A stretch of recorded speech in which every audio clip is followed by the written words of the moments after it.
Hello, everyone. Steven Schinder here on this bonus episode of Yes Shift. And I'm going to be doing a live unboxing right now.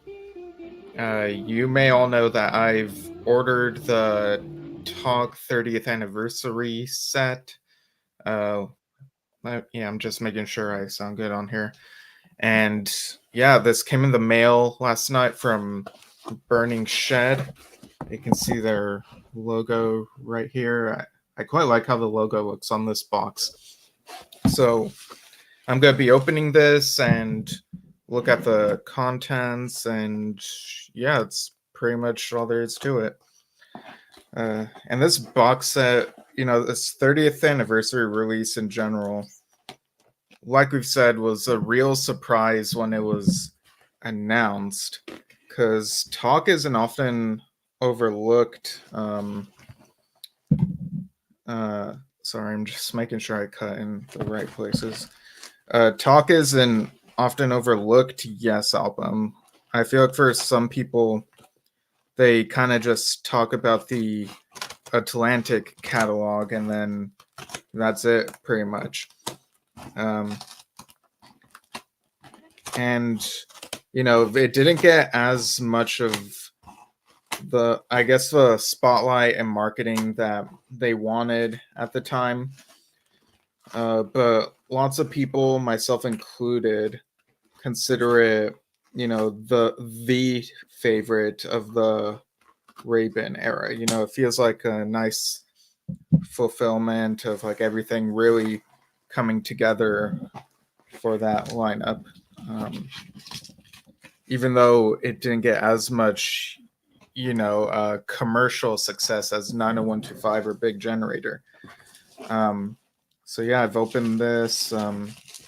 There's some. I gotta be careful how I'm like sitting all awkwardly and how I'm like holding this, but yeah, I got some bubble wrap around the vinyl sleeve. Let me just take that off, and I'll play with the bubble wrap later. I recently saw an episode of Monk where I did a full rewatch of Monk because my roommate was watching it, and so I was like, oh, I'll watch it too. And there's an episode where they like spend some time popping the bubbles on the bubble wrap. But yeah, so here you have this still has a plastic wrap around it, the vinyl sleeve. But look at the size of this sleeve. The idea of Talk on vinyl is sort of alien to me, that even when I saw the photos of this online, I didn't really imagine like the large size of this record and like being able to hold it in my hands. Like this feels very strange to me right now, like doing this with this album. Yeah, you got like the letters like all big like that. I guess I should see if there are comments right now. Stephen Topless says hello. Hi, thanks for tuning in. Let me just take the plastic wrap off. This doesn't have any hype sticker on it, so I don't need to worry about saving anything like that. What do y'all do with hype stickers? Do you save them, or do you sort of just toss them away? Because that was a question I had a while ago when I think I did a different unboxing for something else on the podcast. Yeah, sometimes the plastic wrap is a bit difficult to get off right away, so if I'll get it done quicker, you can use scissors, but do it carefully because you don't want to damage the product, obviously. So I should also read the track listing in terms of the sides. So it says side 1 has The Calling and I'm Waiting. Side 2 has Real Love, State of Play, and Walls. Side 3 has Where Will You Be and Endless Dream. And side 4 has The Calling special version, which is that 8-minute version that has a quiet bit that was put in there. And I can understand why that was cut out. It kind of halts the momentum of the song, but it's still nice to have that version on here. Also, the credits on the back, you see right there. So produced by Trevor Rabin, engineered by Michael J. and Trevor Rabin, and you've got the musician credits, what everyone plays, and you also got the Spirit of Unicorn music logo right there in the corner. That's fascinating to see. Like great on them for putting this together. And again, I got this from Burning Shed.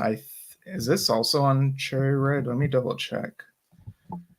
Because I think release dates. I remember I got the email for this Burning Shed order saying that the release date had been pushed back a week to the 31st. So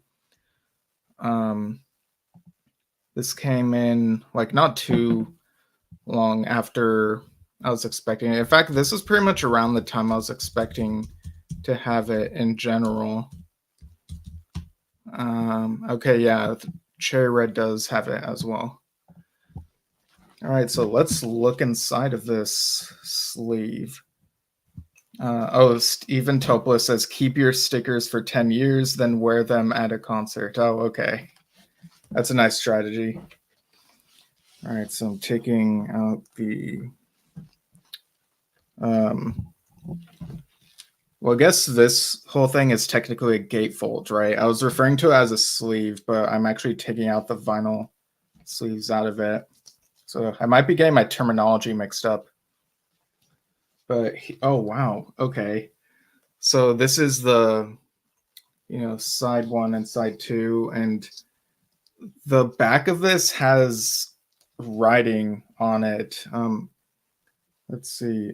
Okay, this is the Jerry Ewing essay, Prague Magazine, and this was written in London, October 2023. It begins with an eye-catching line. I called it onion as I cried every time I heard it. So yeah, that I guess begins with Rick Wakeman's quote about Union, the Yes album before this one. So yeah, I'm very excited to read this. I was not expecting this to be on the back of the sleeve. Like that's actually really clever. Really use up the space for that. Oh, all right, let's see how the record itself looks.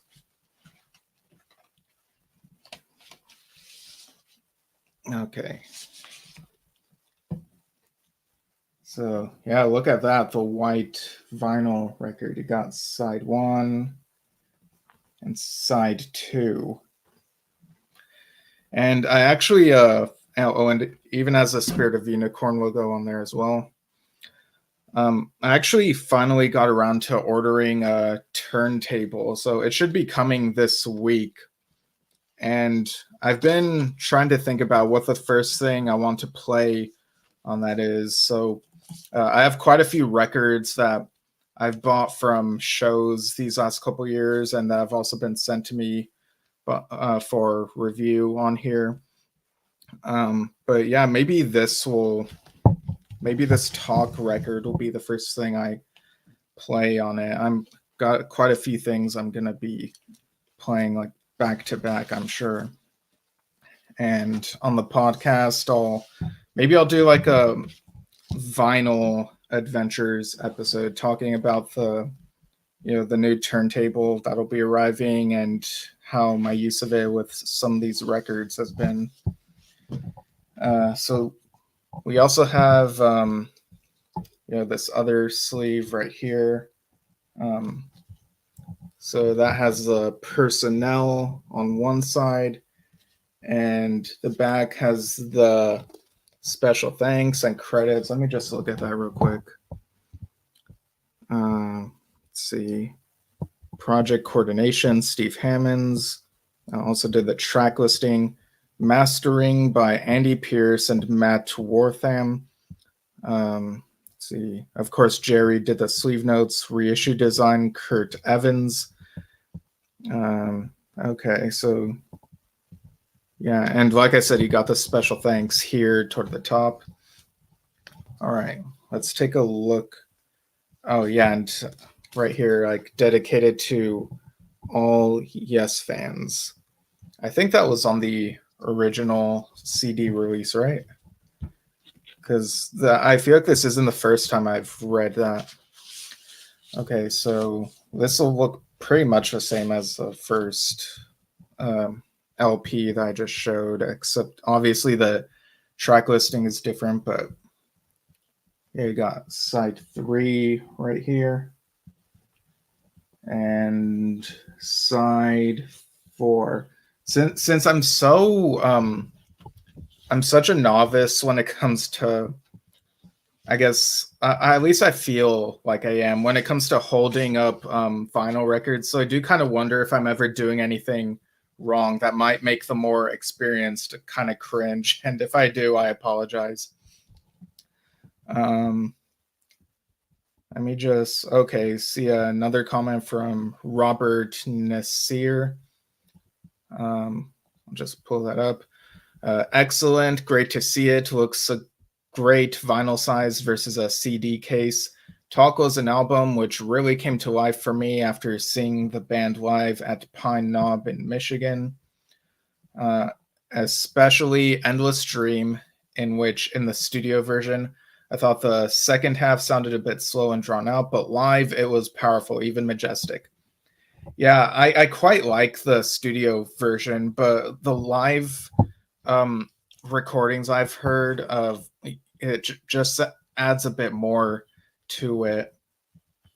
And you know, that song, like, it gets me very emotional and whatnot. Yeah, and we've talked with Trevor on the show about this album. I've had great conversations with him, and yeah, it's great to have this out. Let me show you the inside of the gatefold. It's got the like square.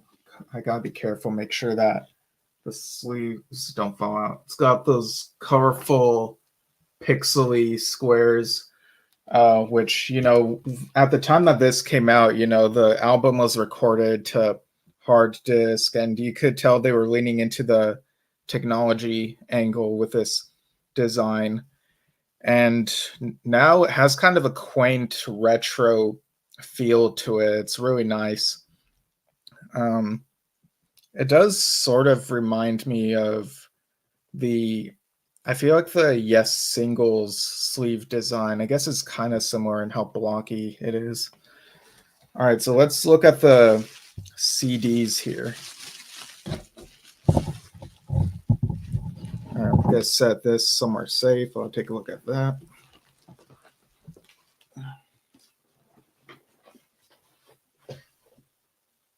Okay, there we go.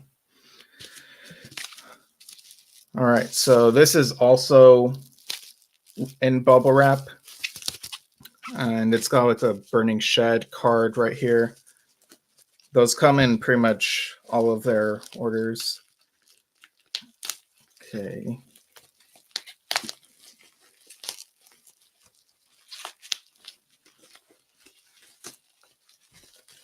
So to those of you tuning in, have any of you ordered this yet, or are you planning to?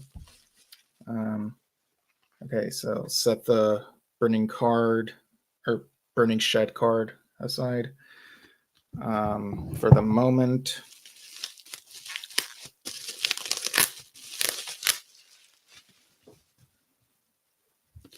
All right, so CD box set still in the plastic wrap, which I'm about to remove. And yeah, I quite like the Spirit of Unicorn logo. I'm really obsessed with it right now, honestly. I guess as I unwrap it, I'll look at the track list. So you got original album, The Calling, I'm Waiting, Real Love, State of Play, Walls, Where Will You Be, Endless Dream, and it lists the different parts of Endless Dream, you know, Silent Spring instrumental, Talk, Endless Dream. And then under that, it says Talk versions.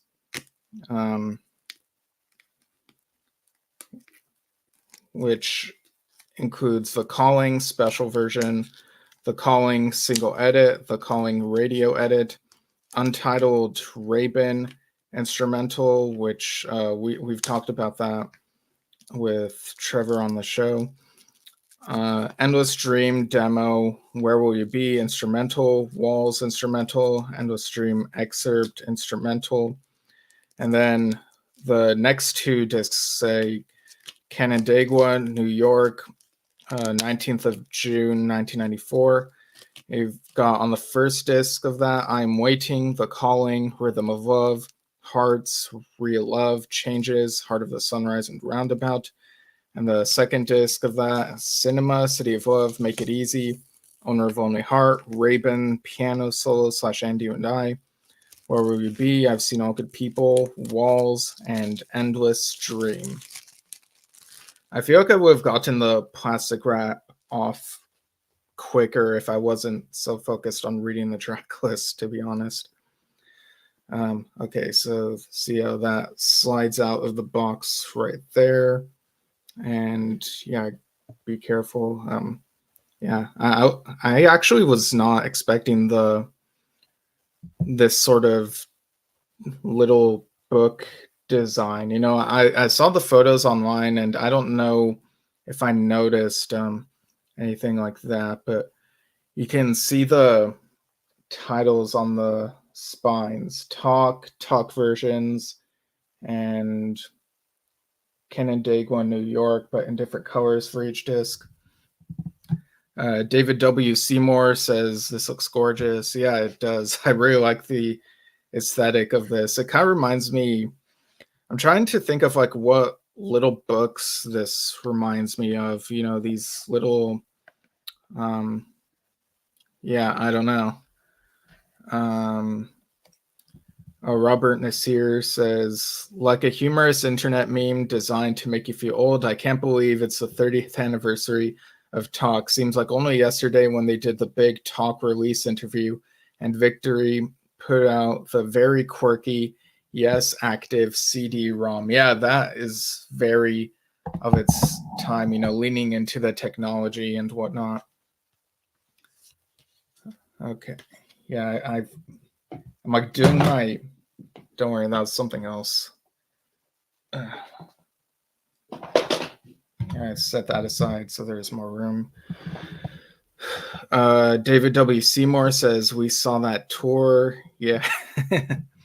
Yeah, that tour happened like a few months before I was born. I was born in November of that year, 1994. So this is the one that has the original album, has that CD. So that's got the original color.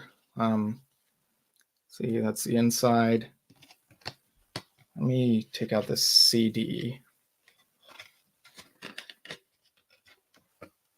Gosh, I gotta change my setup. Like,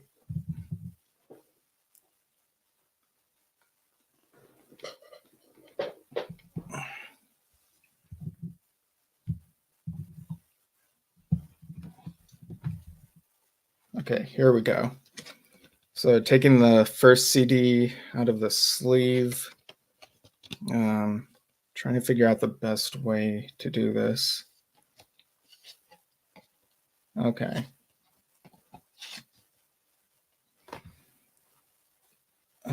So there's that disc. And I don't know, do you want to see the reflective side? Like, do you really want to see that? I don't know. And then the one that has talk versions, so that's a second disc in this CD set. Each of these actually colors the Yes logo a bit differently. So you see the color palette there, it goes from purplish Y to greenish E to bluish S. Got the track listing there. Did I show the track listing of the first one? Yeah. Okay, and you got the inside with the pixel design I mentioned.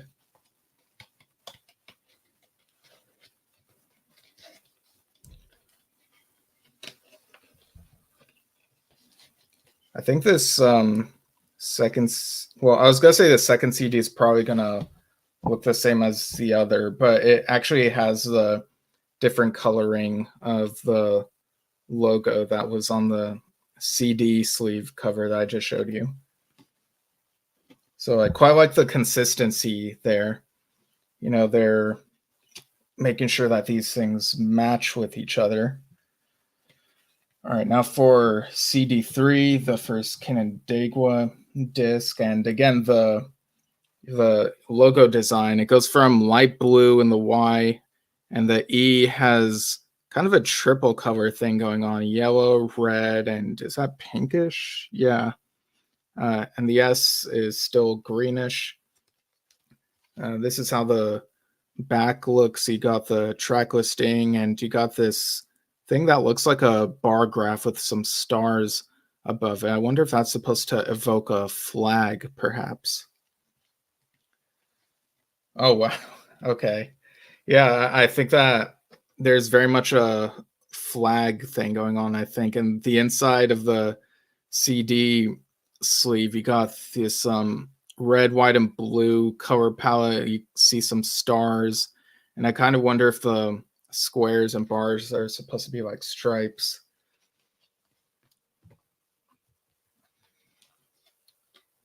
All right, just taking out the CD of that carefully.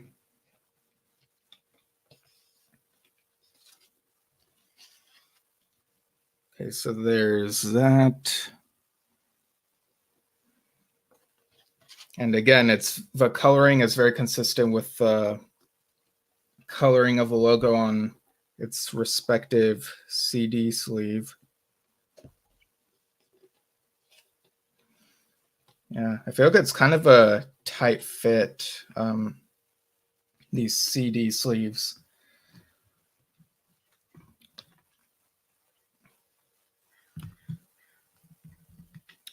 Let's see, Rick DeSarle or DeSarla prefers jewel cases. Yeah, I can see that. You know, jewel cases have pretty good protection.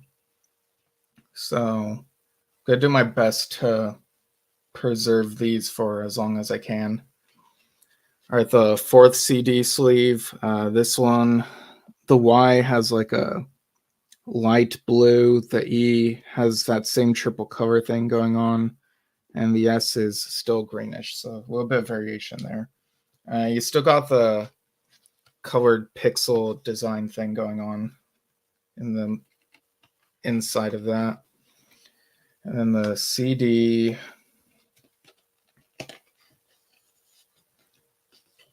Okay, here we go. And yeah, again, consistent with the coloring of the cover of that one. It would have been a real surprise at this point if it had been wildly different from that particular cover. Okay, and inside of this is also the liner notes, the little booklet thing. So I'll give that a look.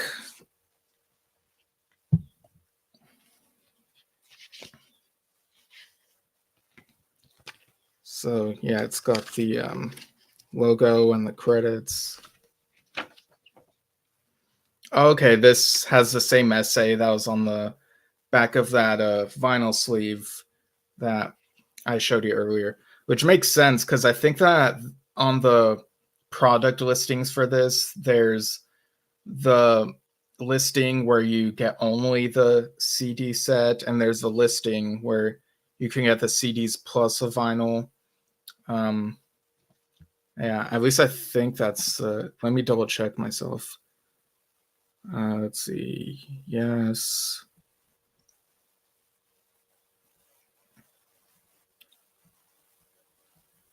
I'm just learning right now that the Yale Bowl 71 vinyl is also available on Burning Shed. Interesting. Okay, I'll give that a look later. Yeah, because on Burning Shed, you have the deluxe and white vinyl bundle, so that includes the CDs and the LPs. That's what I got. And there's another that has just the original CD and the white vinyls together. And there's one where it's the vinyls separately from the looks of it, and another with the CDs separately, and another with just the original CD separately. So yeah, it's understandable that this essay would appear in two different places in case someone gets one or the other. Yeah, I'm just getting kind of lost in like the Yes product listings here now. Yeah, I see Stephen Lamb's 90125 book is also on there and slightly discounted, so we'll have to give that a look. We'll have to have him on to talk about that in the future, maybe later this summer. Yeah, so I'm just skimming through the essay. You got a nice quote that's on the side here where it's written in sort of the same font that Peter Max's name is written on the cover. And the quote is, "I'd spent all of 12 years working with the Yes Band, but just thinking about making great music." Yeah, this is going to be an interesting essay to read. And yeah, I'm going to read it off air, and then at some point I'll come back on here, maybe with Dad, once we've both experienced our bundles. And as I flip through, like the big quotes that are in the margins, they're written in that same font where it looks like it's written in pen, but it's like different colored pens. So you have a quote in black, then red, purple, blue, yellow, green. I don't know if that's red again or maybe a shade of brown. The lighting is kind of confusing me. And then blue again, I'm pretty sure. Yeah, the last quote is glorious. It was like a renaissance of Yes to me. That, of course, is John Anderson's quote. Oh, and the last page of this, just skimming, like it mentions John's touring, his tours with the Paul Green Rock Academy and the Band Geeks. And yeah, no spoilers for the set list of the Band Geeks, like what John and them are doing right now, but there are some surprises in there. Yeah, I don't know if I should say what they are on here or wait a bit for the later episode. Let's see. Oh, okay, and you got the credits here, the writing credits. I'm trying to remember if the original CD was this specific with the credits. It's a lot of Rabin and Anderson, and of course you got Hodgson credited for Walls, Squire credited for The Calling and Real Love. And you even got the writing credits under where the tracks for the the talk versions and the live tracks are listed. And you've also got the project coordination information, stuff that I think I read earlier on the vinyl. So yeah, this is an interesting package. It's really something to actually be able to see this in person. Right. So like I said, Dad's his bundle will be arriving sometime this week, I think. I think he'll have it once he's finished with his trip, and then I think a couple days after that is a trip that I'm going on. So at some point we will, I'm sure, talk about this set after having listened to the contents. I'm going to try to make some time. Maybe I'll even bring the CDs on the trip, or maybe I'll listen before. I've still got to figure that out. But yeah, there's some interesting stuff coming up, and very excited to delve into. So you can follow Yes Shift at Yes Shift on YouTube and Facebook, and you can email yesshiftpodcast@gmail.com. And you can also find us on various podcast apps. If you just type Yes Shift and search us, you'll probably find us. And yeah, I'm very excited to delve into these and be able to report back in the near future. So thanks for tuning in, and see you all next time.